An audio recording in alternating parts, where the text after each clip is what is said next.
What is Jonathan going to do in Aso Rock? What did he forget? This man, is he not saying that he's been set up to fail? First and foremost, PDP, does PDP exist? We have more than 3 factions of PDP. Makinde is heading one. With APM? With APM. Wike is heading another. With Ono. Coming as his consensus presidential candidate. And Jonathan is coming. For Turaki. Yes. So we have 3 persons standing on one tripod, on one stilt. You know what's called stilt? Yeah. Well, and Jonathan does not have enough sense to know that is a setup. Atiku is not a sincere man. He wants power and power at all costs. You can predict Atiku. He would anything his religion is for his religion. So you feel the South do not trust him? What is Atiku's position on banditry? Nobody knows. What is Atiku's position on terrorism? Atiku, nobody knows. But he has always been kicking that the federal government is not doing enough. Look, federal government is not doing enough. Has Abubakar himself, Atiku Abubakar, has he come up with an initiative to curb the insecurity? What is he doing about it? That's the question I'm saying. In my little community, I'm in the vigilante group. In my little community, my little effort. What is Atiku doing in his Adamawa state to curb insecurity in that state? Whether in office or not. Whether in office or not. As a prominent citizen, what has he done? Tinubu is a political maestro. He's a political strategist. The North, why they voted for Tinubu, I'll tell you today. When Tinubu returned from France, pre-2023, he raised up his 2 hands. And there was this tube that was connected to his hand and to his heart, allegedly connected to his heart. It may have been plastered there. Shettima believed that he is the president in waiting, that Tinubu will not stay long enough, that he was going to die. And there were a lot of analysis by medical doctors saying that, oh, the man is gone. The man is gone. So Shettima believed that he was president in waiting. That there will be a replication of Yar'Adua, and it turned out to be a smart move on the part of Tinubu. Only God knows what he's planning now. Controversies have heralded the African Democratic Congress ADC presidential primaries yesterday, as former Vice President Atiku Abubakar made official announcement as the winner, having beaten former Rivers State Governor Mr. Rotimi Amechi and economist Mohammed Ayatuddin in most states of the Federation. The exercise held nationwide on Monday. Amechi and Ayatuddin kicked against the conduct of the primaries, alleging irregularities, with Ayatuddin boycotting the result announcement and Amechi accusing the leadership of defranchising his members and manipulating the process. Now, this happened on a day a federal high court sitting in Abuja affirmed that former President Goodluck Jonathan is eligible to contest the 2027 presidential election. In a judgment by Justice Peter Lifum, the court held that there is no legal impediment preventing Jonathan from seeking a return to the presidency. The former president had been adopted as the sole presidential candidate of the Kabiru Turaki-led People's Democratic Party. Now, the verdict has cleared the course for the battle of heavyweights in the 2027 presidential polls. This was as former governor of Cross River State, Mr. Donald Duke, clinched the ticket of the People's Redemption Party, and Mr. Omoyele Sowore emerged as the consensus candidate of the African Action Congress, while Senator Samdi Ono won the primaries of the Wike-backed PDP. Now, with former Anambra State Governor and 2023 Labour Party candidates, Mr. Peter Obi being the sole presidential candidate of the Nigerian Democratic Congress for the 2027 polls. Now, the 2027 poll is panning out as a 4-horse race among President Bola Ahmed Tinubu of the All Progressive Congress, Atiku Abubakar of the ADC, Jonathan of the PDP, and Obi of the NDC. So, where will the pendulum go to swing as it concerns the 2027 general presidential election? Yes, What does all of these contenders have to vie for the most exalted position in the country? Well, these and more will take center stage on the show today, as we look at the presidential hopeful and the race for the 2027 general election. That's what we'll be looking critically, knowing that most certainly, maybe in the mid today, the ADC result will finally be announced, and we do know Atiku Abubakar will clinch it, just as much as the ruling that came out yesterday with former President Goodluck Jonathan giving the nod to contest for the 2027 general election. So we'll be looking at all the mix, the major contenders, and what they are most certainly going to bring on the table if, and I repeat, if they are being given a reason to lead the most populous black nation on the planet. But anyway, let's leave that as it is, but return back to the studio and return to our discourse. And today, who better to bring on board rather than somebody that have been in politics for close to 50 years? Well, anyway, you have a full understanding of what these contenders will bring. And I'm talking of no other person, but anyway, he said I should not call him an elder statesman because he's still young and vibrant. I'll tell him one day we should run from here to the gate to see who will win. But I'm talking of young man Olori, or Chief Olori Magege. Good day and welcome to the show, sir. Yeah, good day. Please don't let me run. But you're still looking young now. You said I should always remember that you're a young man. Thank you. But anyway, let's stick with the old men that will be contesting for the presidential primaries. Now, I want us to first start with the issue of the ADC. Now, it is most certainly Turakere Adamawa, and we're talking of no other person but former Vice President Atiku Abubakar, will definitely clinch the ticket of the ADC. Yeah. It is most likely and most certain. Undermining, we're having Amaechi and Ayatudin kicking against the process. Now, let's look at internal democracy there. Are you surprised in any way that Atiku will definitely clinch it? Or do you feel Amaechi knew the outcome? Ayatudin knew the outcome and they're just crying red wolf when they knew that it would definitely be? Well,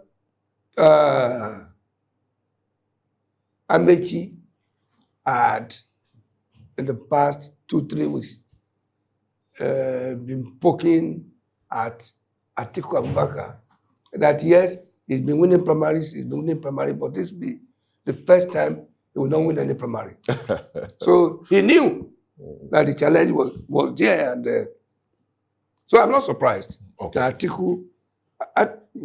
Atiku is a master of primary arrangements.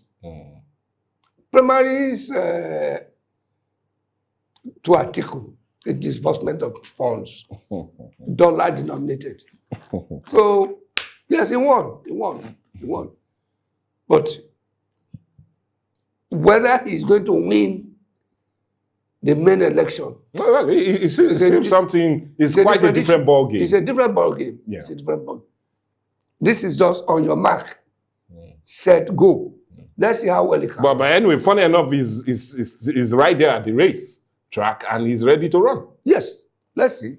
Hopefully this will be his last race. Hopefully, like you said, but he never stated it. So we need to hear from him first. Because as he said, he's 79 and still young and bubbly. Well, we do know nowadays they say life starts at 40, but these days in Nigeria it's almost like 55. But let's leave the age bracket and leave all of that and look at internal democracy, because that is what's taking center stage here. And when we talk about internal democracy, we're talking about party politics and democracy, how really free it is in our political parties. Now, Amaechi came out with a clear definition, or rather clear warning and advice to the ADC that they are talking about how corrupt the larger elections are. But in their own party that they are trying to make a change, internal democracy is not seen. And the reason he said so, he said some of his members were disenfranchised from participating in these very primaries. And he felt it was really out of place. So let's look at internal democracy in our political parties. And I know you'll take a swipe at the ADC though, but let's look at that. Is there really deep internal democracy in the opposition parties? No. Taking a cue from these of the ADC? No, there's none. There is no internal democracy in Nigeria itself. And the political parties are just a subset of the Nigerian nation. A subset of the Nigerian nation. Yes. So why do you think that they will be different? Okay. There is no internal democracy. There is power play. Power play, you say? There is power play in the Nigerian political parties. Each person trying to outsmart the other. Okay. The one that is outsmarted cries foul. Okay. The one that outsmarts champions internal democracy, quote unquote. So it's a question of thief. The thief can't cry. Thief can't cry. They are all the same. Okay, now let's leave the ADC and look at more larger political space. Many are already crying that the opposition seems to be scattered. And many are also pushing that what needs to be done is for the opposition to reduce the fragmentation that they have and form a formidable force that was seen like that in 2014, that accumulated to APC coming into the helms of affairs in Nigeria in 2015. That they feel if that is being done, it will definitely pose a bigger challenge to the APC. Rather than having an ADC, NDC, APM, PRP, PDP. So let's look at this. Do you feel the fragmentation of the opposition political parties, with them not having one voice, might really be their greatest undoing as it concerns the 2027 elections? Yes. And it's going to be very difficult for all the opposition parties to form an alliance. You see it being difficult? Very difficult. Because the leadership, the formation of political parties is to further people's ego. Further people's ego. Rather than for service to the country. Okay. People form political parties by the sideline, hoping that someone will get so disenfranchised with the major political parties and come over and use them as a spare vehicle. Okay. We've seen that. Okay. You know, it was very prominent and it's still prominent now. ADC was a spare party. NBC was a spare party. PRP was a spare party. They are now, by stroke of fortune, mainstream political parties. The ego of the politician, the Nigerian politician, the desire to be on top, the desire to run the affairs of the party, the huge expenditure of starting a political party, all these forces gather together to make it impossible for anyone to agree with the other to step down, like we see in ADC. Okay. Obi was in ADC. Yes. He left. Kwankwaso was in NNPP, I think something like that. Yeah. Kwankwaso formed NNPP. Yeah. He was wooed all around by APC, now he's in... he came to ADC? Yes, left ADC. And went to NDC. So, the ego, there is the ego thing, that unless me, nobody else. Okay. And then there is also this internal democracy thing that lacks, that is not present in the political party, that makes people get angry and they leave. And they leave to form other parties, or they leave to reinforce other smaller parties to pose a challenge to the party they are leaving behind. So, internal intrigues, internal fighting, power play, power struggle will make it impossible for opposition parties to form one, because there is no ideology. Okay, just individual interest. Just individual interest. There's no ideology. Now, talking about that, let's be frank. Do you feel, in your own assertion, honest assertion, do you feel if all the political parties, undermining you said is not going to happen, let's just put this and academic exercise. Yes. Now, do you feel if all of them indeed come together, they'll really pose a major challenge to the APC? Yes. In all honesty. Yes, they will. They will. as long as they're able to solve the zoning, the zoning is a problem. Yeah. The zoning arrangement caused the problem in ADC. And made PDP. Obi to leave. And even PDP. And PDP, wrecked PDP. Okay.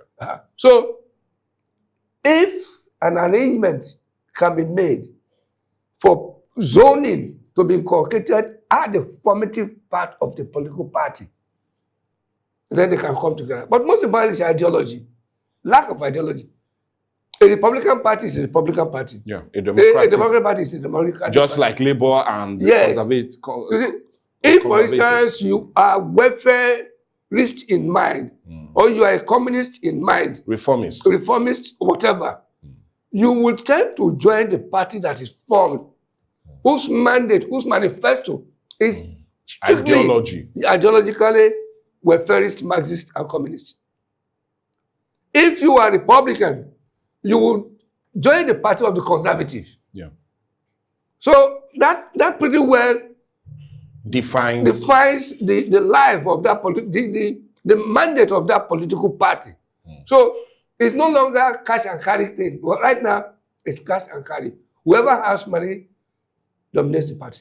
Okay, now let's now come to our main discourse, because we've just talked. The reason I wanted us to start, let's look at internal democracy itself, look at the formation of these parties, look at the ability to coexist or come together as one, which you said is basically not going to happen because of the personal ego of some persons. Yeah. Some feel they are larger than life. But let's leave how large they are, but look at them individually. And I want us to do so. Now, I want us to look at 4 major contenders to the presidency come 2027. These 4 names, one of them are most likely going to be president of this nation come 29th of May 2027. Now, but before we look at these 4 major contenders, I want you as an analyst, political analyst, to give us 5 names, and we're going, or rather 6 names, then we're going to eliminate 2 names and stick with 4. Okay. Now, for you, 6 major players as it concerns the 2027 general election. Mr. President, Bola Ahmed Tinubu. Which is no surprise. Peter Obi. Okay, of the NDC. Abubakar. Atiku. Of the Abubakar. ADC.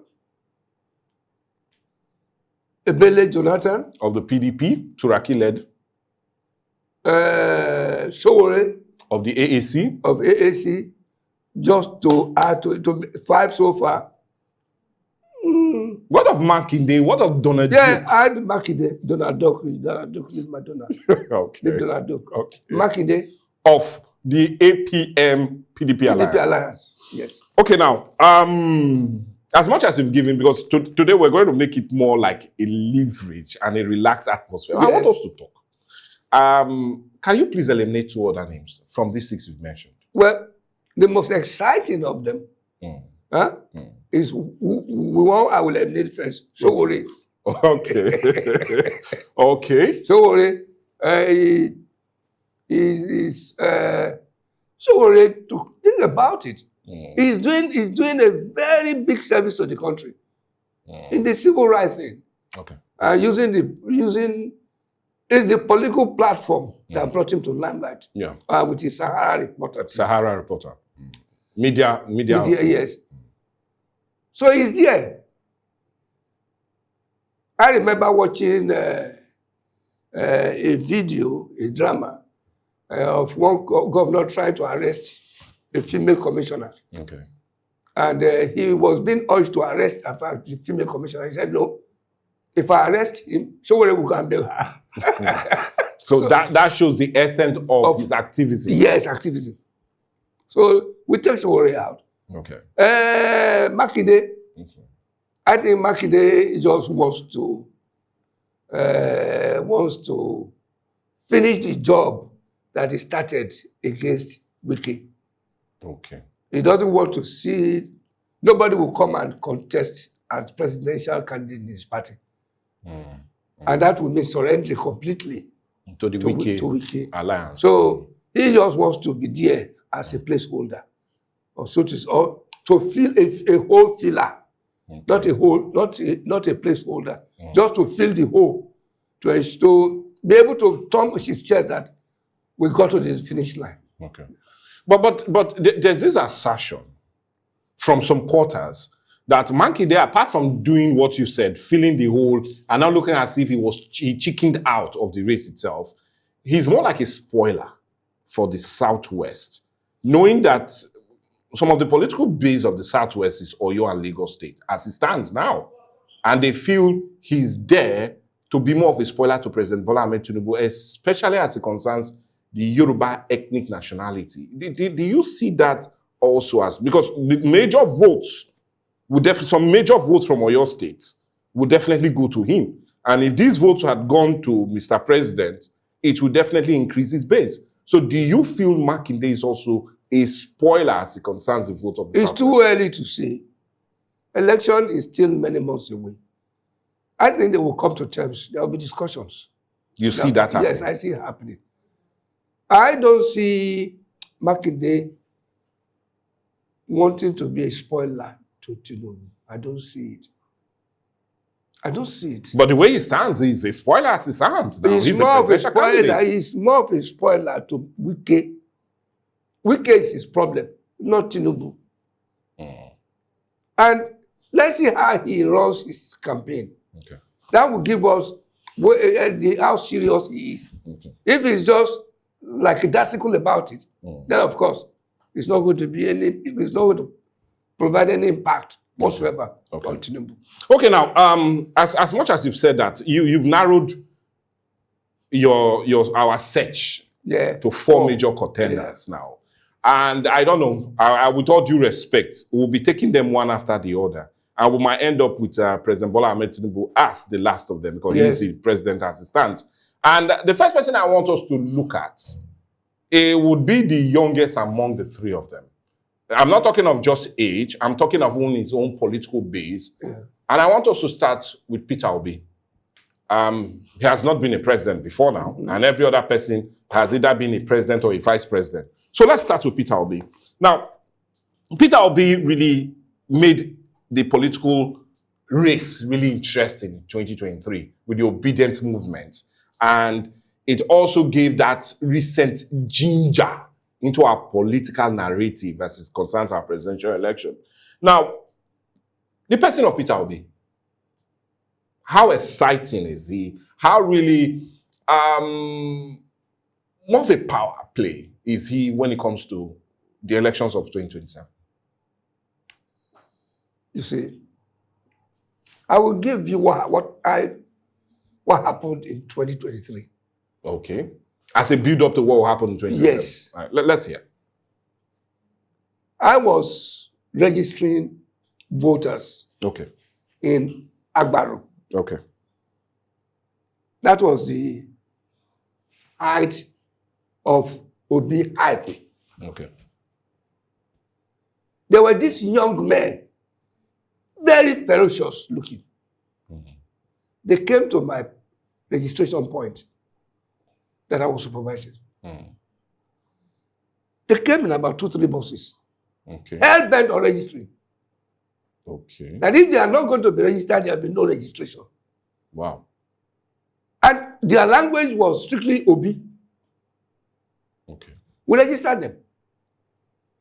Then during the presidential election in my unit, boy, oh boy, you see excitement on the part of the Obi boys, the obedience. You could really see that these people were not driven by tribal sentiments. Okay. They were not driven by wealth sentiments. Okay. They were driven by desire for a change. Okay. And they saw Obi doing that. They saw Obi as the pivotal point for that change. Okay. Because I was, and I'm still in politics, the air that we were breathing was purified by the presence of Obi. Okay. Politically. Okay. As of 2023. Yes. And I think it's still there. You see, Obi was the center, and it's still the center of conversation till tomorrow. Okay. When he was in Labour Party, there was war in Labour Party. Abure became a national hero all of a sudden. I don't want to say national that he attained national notoriety. Okay. But as soon as Obi left Labour Party, no one heard of Abure. Anyway, I'm even surprised you didn't even talk about the Labour Party as main contenders. No, in it's the 6 this thing I gave to you to pull. No, Labour is not. Now, when you talk of Labour, you don't talk about Abure and you talk of Oshiomhole. Okay, let's leave Let's Labour. leave that. Let's Okay, leave Labour. Let's. Now, Obi left Labour Party, and everybody was following him. Where was he going to go? Which tree is he going to perch on? He was being wooed by everybody, particularly Atiku, El-Rufai, the northern oligarchs. So he went into ADC. Overnight, registration of members into ADC Also, swelled. Yeah, we had some serving senators and members of the House of Representatives moving into ADC. And then Obi left. They all left. And went to the NDC. Went to NDC. And NDC now is the bride of the day. Yeah, she's the youngest bride. Yes. More like a virgin. So, Obi is I'm trying to find the kitchen word for it. It's the spice. Okay. As it stands now. It's the spice. Okay, now, it will be only fair if we look at his...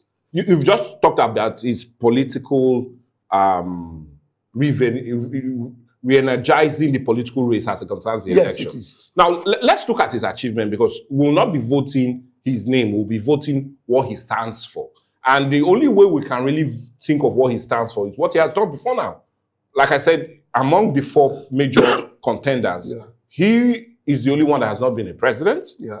But he also assumed political dominance and relevance when he was governor of Anambra State from 2007 to 2014. So let's look at some of his major achievements.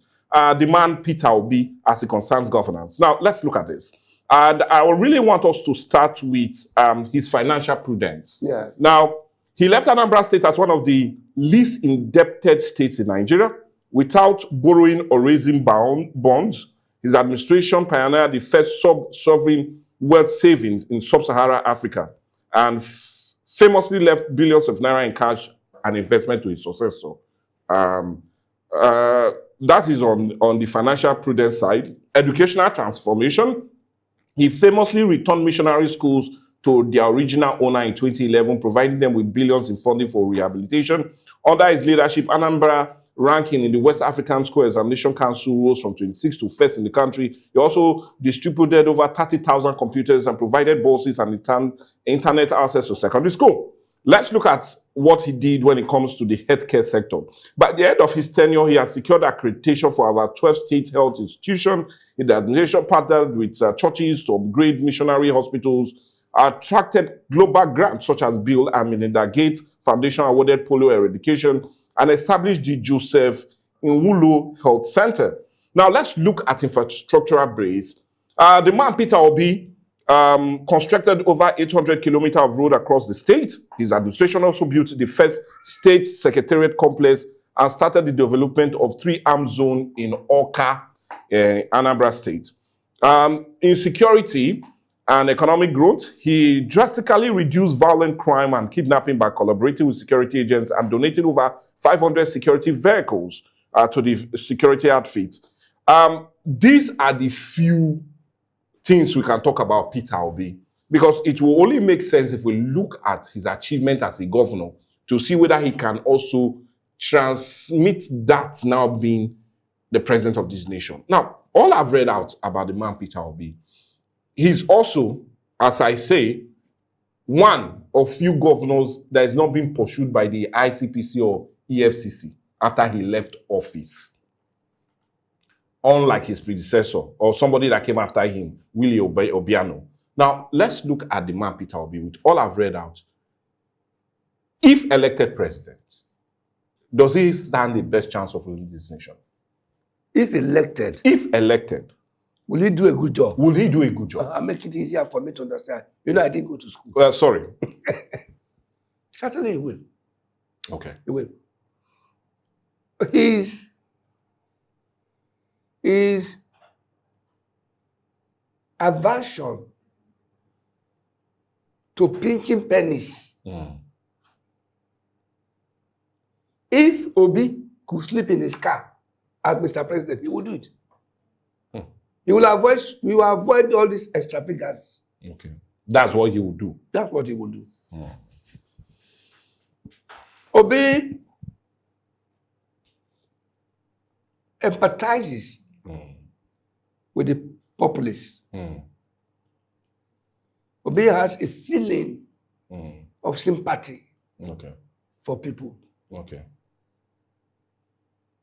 Obi, to me, hates seeing people suffer. Hates seeing people suffer? Yes. Obi is more of a Awolowo kind of a man. Okay. Than anything else. So yes, he will do a good job. Now, because he comes prepared. Okay. And he seems to know what he's gone in for. Yes. Now, but the question is, all you've said, yes, a beautiful narrative, well said. But the problem, does he have that political spread as it concerns the different ethnic nationality? And one I want to say, is he well appreciated in the North? Yes, I know he brought in the Kwankwaso factor to help stabilize that. But in all honesty, do you see him clinching it on this ground? I doubt. I doubt it very much because... You're just so frank with it. Yes, I doubt. There is more that goes into Nigerian politics that meets the eye. There are power plays. There are intrigues. Okay. There are interests. Okay. There are both local and foreign interests. Okay. And there are also entrenched interests. Okay. That will be very difficult to uproot. Obi will not want to accommodate those interests. And those interests know that Obi will uproot them if he comes. So they will prevent him from. So they are going to work against him? They are working against him. They are working against him already? They are working against him. He will not. He will not. And if you look at the lineup of the presidential candidates, people like Atiku, for instance, one could say that it's out there to frustrate me. Okay, now, I feel I don't want you to shoot the gun first. Okay. Let's now go to the man, Atiku Abubakar. Okay. Because I like following the ranking. He was never a president, and it would be unfair if I bring him before, or bring Jonathan before him. Now, let's look at the man, Atiku Abubakar, and look at his political base.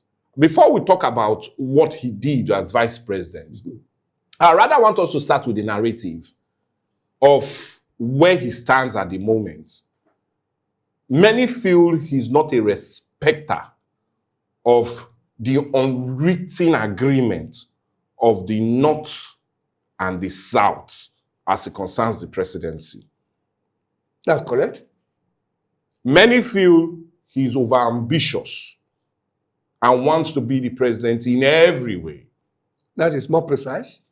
Well, anyway, it's good I'm getting a pass mark on this. But let's look at those two major issues. Will it work against the man, Atiku Abubakar? It's working against him. Not will it. It's already working against him. Zoning, for instance. When zoning is in favor of North, Atiku Abubakar becomes a lover of zoning. When zoning is against the North, he wants it disbanded, discarded.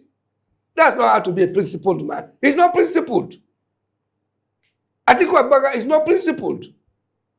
He used zoning to fight at Jonathan. He used zoning to fight Tinubu.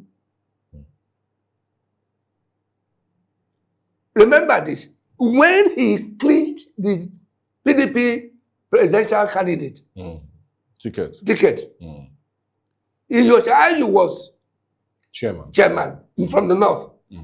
Because people shout wike. This was the beginning, that was the beginning of the problem. Of the PDP. You find it. So he orchestrated the problem. Yes. You now, two key positions of a party, the presidential candidate and the chairman of the party. You want them all to be in the north, nothing to go to the south. And people are saying, no, it should be. Now look at it this time again, this one now. Tinubu has just done, it's just about completing his 4 years as a southern, as a president from the south. You want it truncated. You want it not to go to the north.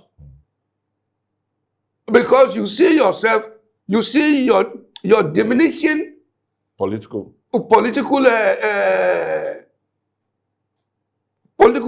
should we say relevant value. Your diminishing value politically. You feel before the next 4 years you may not, your value will have so diminished that you may not be able to contest. Anyway, he will be 85 in the next 4 years. Yes. So you want to truncate it. You want it to move to the north. That's nauseating. That's very nauseating. Atiku Abubakar is a typical Fulani fanatic. That would be an insult, and that would be a hard note. Anyway, go ahead. Yes, please, let me. Take, for instance, when Deborah was stoned to death in Sokoto at the Polytechnic. His aide, Atiku Abubakar aide, issued a statement condemning it. When the Islamic Brotherhood protested, what did Atiku do? He threw the aide under the bus and said he never authorized the issuance of that statement. So when it comes to his religion, you can predict Atiku. He would anything his religion is for his religion. So you feel the South do not trust him? What is Atiku's position on banditry? Nobody knows. What is Atiku's position on terrorism? Atiku, nobody knows. But he has always been kicking that the federal government is not doing enough. But when federal government is not doing enough, has Abubakar himself, Atiku Abubakar, has he come up with an initiative to curb the insecurity? What is he doing about it? That's the question I'm saying. In my little community, I'm in the vigilante group. In my little community, my little effort. What is Atiku doing in his Adamawa state to curb insecurity in that state? Whether in office or not. Whether in office or not. As a prominent citizen, what has he done? What has he done about dealing or exposing financiers of terrorism in Nigeria? So that's the question. That's the question. So Atiku is not a sincere man. He wants power and power at all costs. And I think he will be worse than Buhari. Okay, now, okay, well, it will be only fair if I also read out his achievement, just like I did that of Peter Obi. Don't read. Okay, so for the man Atiku Abubakar, it is only right we go and see his performance thus far, especially in public space, when he was vice president of this nation from 1999 to 2007. The man Atiku Abubakar. Now, let's look. His notable achievement will be centered more on that of the economy, because he was more like the primary person pushing the economic reforms during the reign of President Olusegun Obasanjo of 1999 to 2007. Okay, now, he spearheaded the deregulation of the communication sector, paving the way for GSM revolution and transformed Nigerian tech landscape and created millions of jobs.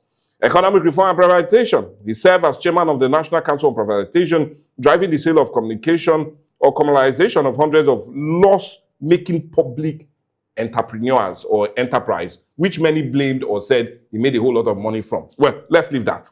Banking sector consolidation provided critical political backing for the sweeping banking reforms that significantly strengthened the financial sector and stabilized the naira and drastically reduced systemic bank failure, during the Solodo regime as CBN governor.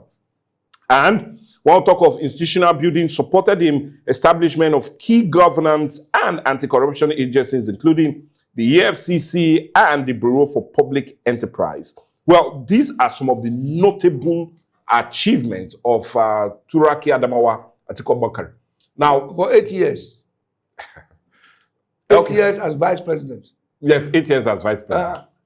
So, would he make a good president on account? No, I've told you, those are things government will do. What you've just counted, those are things government will do. Here you are, a broadcaster in this beautiful station, in this beautiful TV station. If you are doing a good job, which is expected of you anyway, and that's the reason you were employed, we'll pat you at the back and clap for you. That's all. Yeah. But when you do a bad job, we sack you. Yeah. Atiku Abubakar was elected as vice president along with Obasanjo for 8 years. The privatization that he did, what is the impact today? Zero. The reforms that you listed, those were reforms that were needed at that time, that any sane government, any performing government will do. And he did all those because Obasanjo was kind enough to see that to him to perform. So the glory should go to Obasanjo, not to him. But he was the vice president. Yes, he was the vice president. He was a spare tire. Oh, okay. Okay, anyway, it looks as if you're not sparing words as it concerns the man. No, I don't like what he's doing. I don't like what he's doing. This zoning thing irks me seriously. To him, we Southerners, we are nobody. We are nobody. How can it be when it comes to your turn, you seize it? When it comes to another person's turn, you still seize it. How? That's not fair. And that tells me that when he gets into power, that's how he's going to run the country. So you feel he will not stick with agreements? No, he will not just stick. His mental picture of Nigeria is such that the South remains a slave to the North. Well, those are really strong words. Yes, that's from his actions. I'm talking of what I can deduct from his actions. He sees the South as a place, a playing field where he will carry and take to the North to eat. Okay, well, anyway, what I feel he is doing now is appreciative that it is not you, but Amechi that is contesting with him in the ADC. Because if it was you, it would be a different ball game by this morning. So let's leave the man Atiku Abubakar and how he seems to annoy you, and come to another major man, which is from our very zone. Yeah. And we're talking of no other person but Goodluck Jonathan. The man Goodluck Jonathan. Now, many are surprised. I'd rather start this way. We'll talk about his performance later. But many are surprised he is contesting for the 2027 general elections. And many will say it could be a good thing. Others are saying they feel it's a no-no, especially as it concerns his political relevance, elder statesman relevance, and him doing the needful in 2015 when he congratulated the first and only president that have done that. And they feel he's larger than life, rather than coming back to want to be a president. Now, let's look at that narrative, because that's the only narrative that is being peddled on account of him winning the court case yesterday to vie for the president of Nigeria come 2027. Do you feel he's making a mistake coming to join in the race for the 2027 presidential election? Do you feel it's a mistake he's making? You have a very beautiful car, top-notch car, and you are seeing it going for a wreck. That's how I feel. Excuse me. Yeah, I have a Rolls Royce, mint condition, and I'm seeing it being driven to wreck, complete write-off. That's what I'm seeing in Jonathan. Jonathan is the only truth we have in our mouth in the South-South.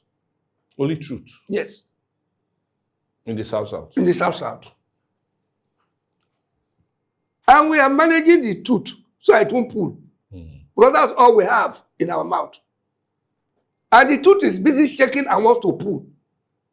Yeah. What is Jonathan going to do in Aso Rock?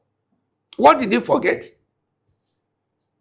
It reminds me of a statement made by late Ike Clark that Jonathan is very naive. He made the statement and it was published. And I think I'm forced to agree with late Ike Clark that Jonathan is so naive and is so carried away by circumstances. This man, is he not saying that he's being set up to fail? First and foremost, does PDP exist? Does PDP exist? We have more than 3 factions of PDP. Makinde is heading one. With APM? With APM. Wike is heading another. With Ono. Coming as his consensus presidential candidate. And Jonathan is coming. For Turaki. Yes. So we have 3 persons standing on one tripod, on one stilt. You know what's called stilt? Yeah. Well,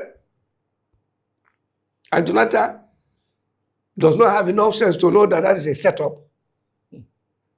I could understand if he's running on APC. Okay. I could understand if he's running on NBC, NBC. But on PDP, that tells me something is wrong. So the only person we have in the South that we can cry to has set himself to be destroyed politically. And this thing has been going on for a very long time. I don't know what the North saw in Jonathan that they want to finish. I don't know. Do you feel he's being pushed by the North? Is it not? That's pushing him to come. They flatter him to say that he's the only man who has done a lot of things for the Almajiris. So the Almajiris love him. That's the narrative. And yes, he did a lot for Almajiris. He did a lot for them. Yeah. Far more than he did for the Almajiris he just. But he was disgraced out. And he was disgraced out because, again, he did not know how to keep the promises. He promised the northern governors at that time that he was going to do only 1 term. And he would not go back. And they voted for him, only to renege on that. That's why they dump him. You see? We must be men of integrity. We must be men of integrity. He's been running errands. He's been running errands for the federal government. Any place there's election, he goes down to meet the INEC. Huh? Yeah. I think he should just stick to that. I think he should just stick to that. Okay. But if he decides to go on with this fortuitous race, yeah,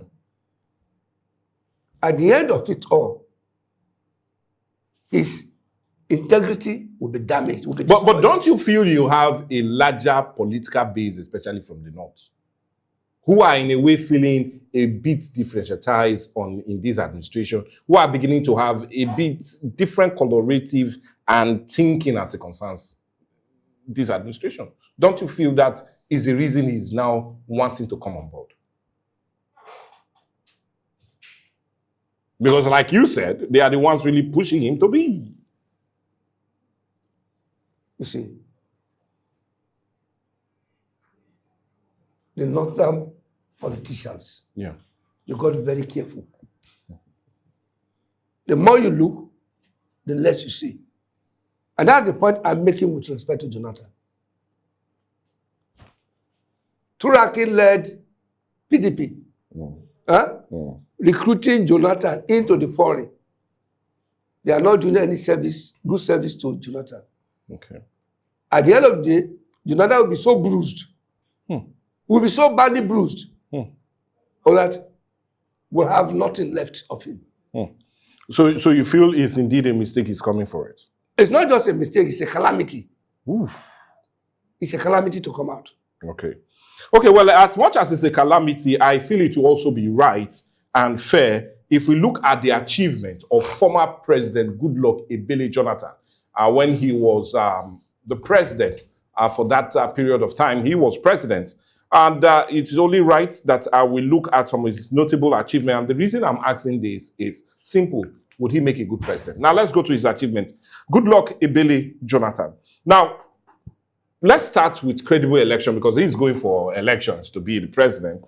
Now, he spearheaded the reform of the electoral process, significantly reducing fraud and violence. He enabled independent international observers to praise the 2011-2015 election as among the most transparent in Nigerian history. Now, let's look at economic growth and reform. In 2014, Nigeria rebased the GDP for the first time in 24 years. This revealed that the Nigerian economy was worth almost 510 billion United States dollar, making it the largest economy in Africa. When it comes to sovereign wealth fund, created the Nigerian Sovereign Investment Authority with about $1 billion in seed money to stabilize the economy and save for the future generations. Now, let's look at infrastructure, because that's where I'm really going for.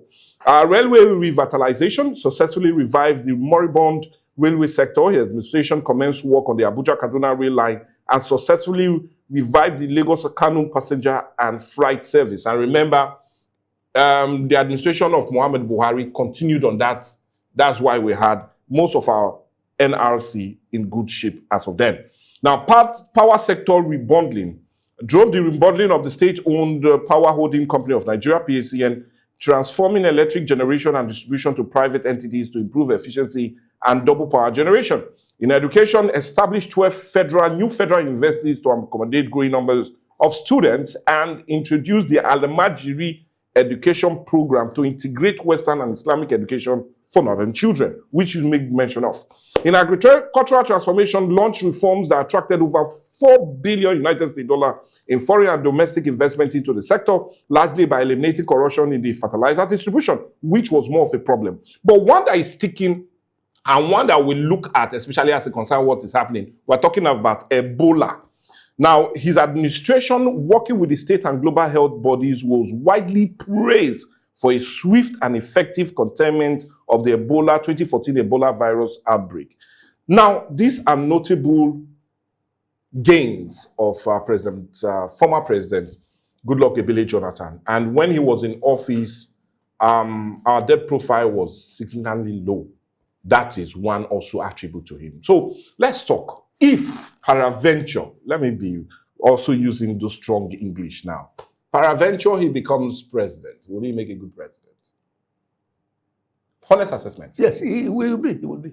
He will be. He will be by the virtue of the fact that he has no backer. Okay. So he has no backers. Okay. Okay. When he was president during that tenure, he was almost a loner. Yes. Even to make him to make him president after the death of it was a problem. Are you getting it? Because they not saw him as a tell-me on that dog, unfit to be the president. So, As of then. So he had to perform. Yeah. He had to perform to prove that he knows his onions. Okay. But despite all this performance, was he appreciated? If he was appreciated, why was Buhari able to defeat him? You could be doing the work, a very good job. But who you are doing the work to, if he doesn't appreciate it, you just wasting your time. So it was after he left that now Jonathan is good. Jonathan is good, the best president we ever had. Was he appreciated when he was Mr. President? It's a question. He will perform. He will perform. But the competing forces who do not want to see progress in Nigeria will pull him down. The competing forces. So you want to outshine me? In performance. Okay. So they will pull him down. Okay. Well, anyway, we're not pulling the discussion down, but indeed progressing on it. We've gone 3 down, 1 more to go. Well, anyway, we'll now come to the major, and we're talking of no other person but President Bola Ahmed Tinubu. But before we do, I rather want to take you down memory lane and look at how the elections were in 2023.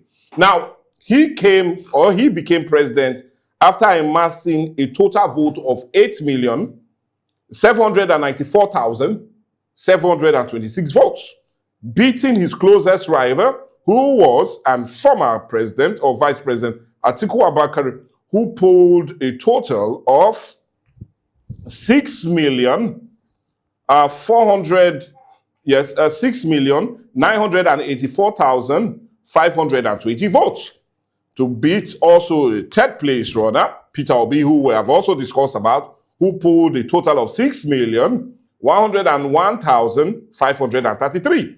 And also Kwankwaso, who is funny enough also in the race, but as vice president to Peter Obi of the NDC, who polled a total of just 1,496,687 votes. Now, President Bola Ahmed Tinubu is presently the president, and he has been in office since May 29th of 2023 up till now. Let's look at it. Just recently, he got 10 million APC members wanting him to recontest as president of this nation, which, funny enough, surpasses the 8 million that voted him in. The man, President Bola Ahmed Tinubu, let's look at him and your expectations as it concerns the general election, which is just 6 or 7 months away. He is going to win. I'm not done with my question. Oh, okay, go on. I'm sorry. Oh, my I thought man. you're done. It's really interesting. Now, do you see him winning the race at the end of the day? And the reason I'm asking this is, we'll talk about his achievements, Yes. talk at what he has done. But I like us looking at the political space first. And these questions are important and pertinent for us to ask. Now, he's presently the leader of your party. Yes. And not only that, of the APC, but the dynamics also politically. We know some people are not happy with him, especially in the north. I'm talking about politics now. Yes. Let's remain on politics. But irrespective of whether they're happy or not, he has played a smart political one on all of them, right from before he became president. And he seems to also be doing that now. There are many great believe that when he was president, we had barely just 20-something APC governors. But as it stands now, we have 31. I will not talk about how many senators are in the APC because it's still large, and that of members of the House of Representatives. That is a political gain on his part. Still looking at politics, as it stands, all the opposition seem to be fragmented and all enmeshed in one political brouhaha or the other, which is also, many will say it's a plus for him. Yes. And not only that, they all seem to be all divided in their push of wanting to remove him from power, which you said is a minus to them already. So in looking at all of this, do you feel it will work for his favor and work against the others? Would he still be president come 2027? He's going to be. And I'm going to give you a very fair assessment, not because I'm APC. Okay. And funny enough, we didn't bring you here on that ground. No. We brought you as a political analyst Yes. to help us analyze it. So let's go. The insecurity. The managers, the promoters of insecurity, as targeting Mr. President to make him look incapable of managing the security situation of the country. As was done with Goodluck Jonathan. Yes. Are doing a very bad job of it. The incursion of terrorists and bandits into Oyo, into Kwara, into Ondo, has galvanized, has sensitized the Yorubas to the need to defend themselves. Okay. And what else do they have more than Tinubu to defend them? Insecurity has become a national problem. And rightly or wrongly, is being seen as being promoted to work against Tinubu at the election. And it's backfiring very fast. It's backfiring. Because the people that are being caught are the Fulanis, who are bandits and who are terrorists. You remember there even one in Katsina, a young man who is contesting for House of Assembly, who went to kidnap, hoping to use the ransom to sponsor. This happened 2 days ago, 3 days ago. Yeah. You may not be aware of it. Yeah. He's been arrested. He's been arrested. And funny enough, a United States report said Nigerian growing insecurity is caused by 30,000 Fulani militants. Yes. So a US report that came out yesterday. So that in itself is a plus. The idea to galvanize everybody against the Fulani terrorists is so important, so urgent, that we don't have the luxury of wanting to try anybody again. We'd rather let Tinubu do the work, finish the work for us. That's a plus for him. Why he win? Secondly, the North, why they voted for Tinubu, I'll tell you today. When Tinubu returned from France, pre-2023, he raised up his two hands, and there was this tube that was connected to his hand and to his heart, allegedly connected to his heart. It may have been plastered there. Shettima believed that he is the president in waiting, that Tinubu will not stay long enough, that he was going to die. Believing that power will move to the North immediately after the death of Tinubu, they voted for him. You may not know that. Are you getting what I'm saying? Yeah. Because the man Tinubu came down from the plane and raised his two hands up, and you could see the tube. And there were a lot of analysis by medical doctors saying that, oh, the man is gone.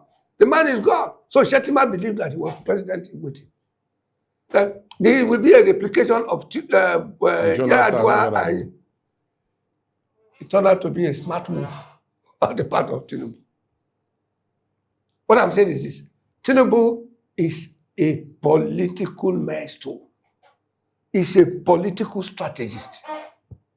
Only God knows what he's planning now. There is a surprise coming. We do not know if Shettima is going to be his vice. So he's allowing everybody to pick. Do all your zoning arrangement, zoning complementation, either by being president or being vice president. Do all your arrangement. It's going to spring a surprise. So do you feel he's more of a political maestro when it comes to dealing with all the political issues in the country, and that has always been his aces? Yes. That has always been his aces. Well, he's very rich. Extremely rich. Maybe richer than Nigeria. Wow. Strong statement. Yes.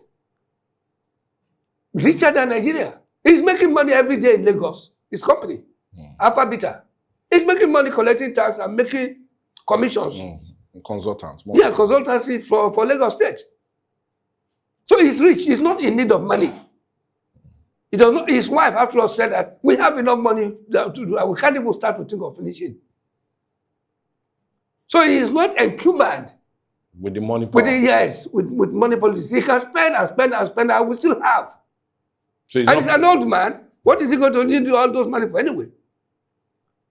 So he wants power, and he's got the power, and he's not going to let go. He's driven by that. A Miloko. But anyway, it's his turn. But let's look at, you raised something I want us to remain with before we come to his achievement thus far. And it's the issue of insecurity, which is more of a problem for all of us. Yes. Do you see him coming after 2027? Do you feel he will do more and give more of a heavy blow to the terrorists than he's doing now? Do you see this issue of bandit attacks increasing, constant attacks, the narrative always so heated, especially during this political time? Do you see all of that fading away when he comes back? It depends on the margin of victory. Okay. Depends on the margin of victory. Victory at the election. If he's given overwhelming mandate, overwhelming mandate at the polls, banditry, insecurity is gone, it's ended. He will, don't forget, the Americans are doing some groundwork now. Most certainly, that's why they give us this report. Yes, the Americans are doing groundwork now, which will come into play after the election. And you see that happening? I've seen it happen. Okay, now, I feel time is not a friend, and it will be unfair if we do not talk about President Bola Ahmed Tinubu's achievements. Yes, thus far. But we'll not be going to 1999 to 2007 when he was governor of Lagos State. No. That would be unfair. That would be unfair to him. Okay, so let's stick with what he has done from 20. Oh, no, include that. Include the governorship thing, because you included that for Obi. Okay, well, anyway, I did so because Obi has not been a president. But let's remember with the president and what he has achieved thus far. Now, President Bola Ahmed Tinubu, let's look at some of his financial gains, economic and financial reforms. Now, subsidy removal ended the costly fuel subsidy, a move cited by administration for blocking smuggling profits and freeing up funds. Foreign exchange unification, abolish multiple official forex windows to improve market transparency and reduce economic distortions. Revenue growth and development. He achieved record-breaking increase in non-oil revenue. The administration successfully reduced the national debt service to revenue ratio and cleared legacy foreign exchange debt backlog. Tax reforms initiated the new tax framework aimed at increasing the tax to GDP ratio while providing relief for low-income earners. And on education, which is also interesting, he initiated the student loan, established and expanded the Nigerian Education Loan Fund to provide accessible financing for higher education. Social programs rolled out sustained social investment and grant programs targeting vulnerable household youth and small businesses. Infrastructure and agriculture. Infrastructural pipeline advised hundreds of ongoing road, rail, and port projects, including superhighway construction across the regional development zone. Food security. Launch a mechanized driven agriculture and acquired tractors and also massive fertilizer and loan distribution to farmers to boost agriculture. Now we'll talk about governance and security. Local government autonomy, which he was the one that spearheaded it and is still pushing for it. Security intervention, intensifying military or cooperation, targeting bandits and terrorism, leading to neutralization of key insurgent leaders, and also a strong bond and binding with the United States to deal with this issue. But we can reel on and on and on. Do you feel he's going to talk about this for his re-election? Will you feel this will be the talking point as he seeks for re-election come 2027? Achievement thus far. Bola Ahmed Tinubu, the president of the country, inherited a very bad economy from Buhari. And this is first tenure he used in laying foundation for economic revival. Okay. All the things that you listed, removal of fuel subsidy, various economic reform, foreign exchange collapsing into one unified something. They are all necessary blocks for building a sound economy. Okay. And that's what he has done now. Next tenure, he is going to now build on top of that. He's going to build on top of that. He has laid the foundation. He has laid the foundation, which is a very, very good job. The problem we're having now is we are not educated enough to understand the great job this man has done. He has done a lot of job. One thing going for him is He values recruitment, appointment of people with brain, competent individuals. Most of his ministers are very competent. They are very, very competent. Most of his ministers are very competent. So he has laid the foundation. And who else is better positioned to finish the foundation and raise the building up more than the man who laid the foundation? He is the one. So, besides Atiku Abubakar, Ebele Jonathan, Sowore, Obi, the fractionalization in them will make the victory of Bola Ahmed Tinubu inevitable. Inevitable, you Yes, say. inevitable. Well, anyway, it's quite a role for us because time is not a friend. And we can continue with this discussion on and on and on. But for you, you feel, come 2027, Bola Ahmed Tinubu will remain the president. Well, anyway, we need to thank you so much. And I'm talking of no other person but political analyst and indeed the other statesman, Chief Olori Magege, for coming here. And the reason we brought you here is you've been in politics for close to 50 years or more. Yep. And that's the reason we needed someone with an insight, no sentiments. We don't need sentimental analysis. Hence, we brought you here to help us put the table on the, put the cards on the table and truly address it. But all the same, we really appreciate your time and your effort in doing this. We really say, well done, and thank you so much. You're welcome. Okay. Well, anyway, it's more like a wrap for us on the show today. I would say, indeed, it's been more of a discourse, deep-rooted and indeed intensified as it concerns looking at the different contenders as it concerns the general elections come next year. Indeed, we're looking at the political contenders because it looks as if all the political parties have now finally given us who their flag bearers will be, and hence we needed to talk about it. But it's not going to end here. Maybe before the elections, we'll bring Olori Magege to come and indeed analyze and let's see what direction we'll take, because you know it's not going to be far from now though as the election commences. But what we also want you to do is let's hear from you. What do you feel? Four of them. Who do you feel will definitely clinch it at the end of the day? What will work for them? What will work against them? Let's get your views and contributions. They're already, our social media handles are already there on your screen. Let's hear from you. What will definitely, or who will definitely clinch it at the end of the day? And reasons that will happen. All of that is what we really appreciate. But for now, like I said, still remain with Atlantic TV because its viewpoint and the news will come pretty soon. Still remain with us. But all the same, God bless you. Have a great festive period. Barika de Salah.